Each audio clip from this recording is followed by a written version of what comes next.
Imagine being able to print things like toys, appliance parts, or objects you use every day, like a comb, perhaps, right in your own home. It's actually getting easier to do. 3D printers are becoming more and more accessible and actually more affordable to the customer.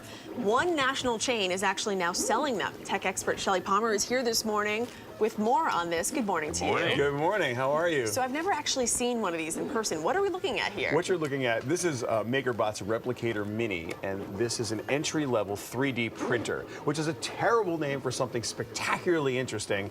This technique that you're looking at is called additive manufacturing, and it allows you to, one layer at a time, create almost anything that you could imagine. So you can scan an object. Oh, you're wondering what this is printing now, Yeah, we see this round circle here, this red circle. What is this? So it's printing a circle.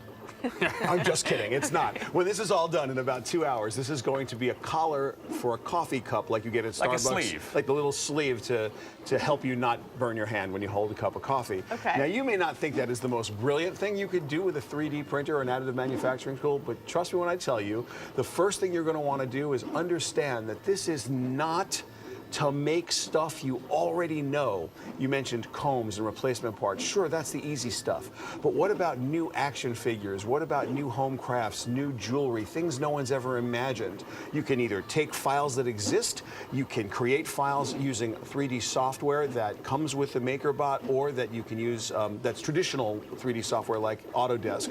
You can trade files, you can trade ideas. Imagine an open source furniture movement or an open source jewelry movement where people are all contributing their ideas, and then you can realize them. And if you think of something brilliant and you think, well, maybe it shouldn't be made of this PLA plastic or ABS, which is another thing that people tend to print in, you can go to print shops that 3D print in steel, wood, food. You can print sweet tarts, you can print in chocolate, you can print body parts. You literally can print anything you can think of. And when I mean by body parts, they actually make skeletons out of organic material and then in the laboratory build heart valves with 3D printers. So there's a lot you can do with this technology. If you wanted to print a sofa, you need something bigger than this. This is not going to go for that. If you wanted to print a sofa, it'd be perfect for your dollhouse in this particular. Right, and it's made of this plastic that we have. Well, this is PLA plastic. But here's an articulated hand, and it's more than one technique. So if you think about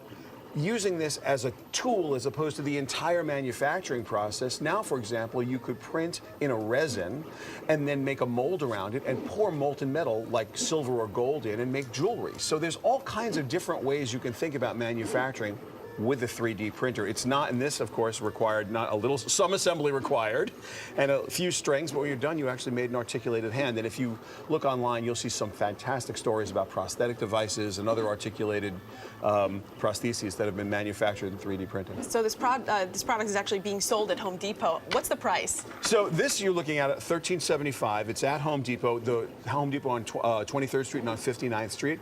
The big brother of this is about $28.95, called the 5th generation replicator, and it'll print a much higher resolution. The resolution in this case, if you run your hand over this, what you'll feel is that you can almost feel the ridges. Right. This is at about 200 microns, but if you... This is a little rougher. Yeah, if you print at a higher resolution printer, around 100 microns, you cannot feel the ridges, so it becomes a smooth piece of plastic. The PLA that runs through this plastic that we're seeing here, this is about $25 for enough plastic to basically make a full chess set. It's relatively inexpensive for what it is because this is a key to your imagination in 3D. Very early stages here, though. There's going to be big developments in this over the next 5 or 10 years, right? What makes this spectacular, what makes MakerBot more interesting than just about anything else, is that this technology has been around for years, but it's always been industrial strength. You could put this in your home at a price you can afford, connect it to your computer, share files with others, and really change the future of creativity and crafts and manufacturing. And also, think about the maker movement. Those people who don't know it, people who make things belong to a movement called the Maker Movement. Check it out. Very cool to see this in person. Yeah. Thanks so much, Thanks Shelly. for bringing it in, Shelly. We appreciate it. You can find more at myfoxny.com or shellypalmer.com. Check them out on Twitter as well, at Shelly Palmer. All right, in our Health Watch.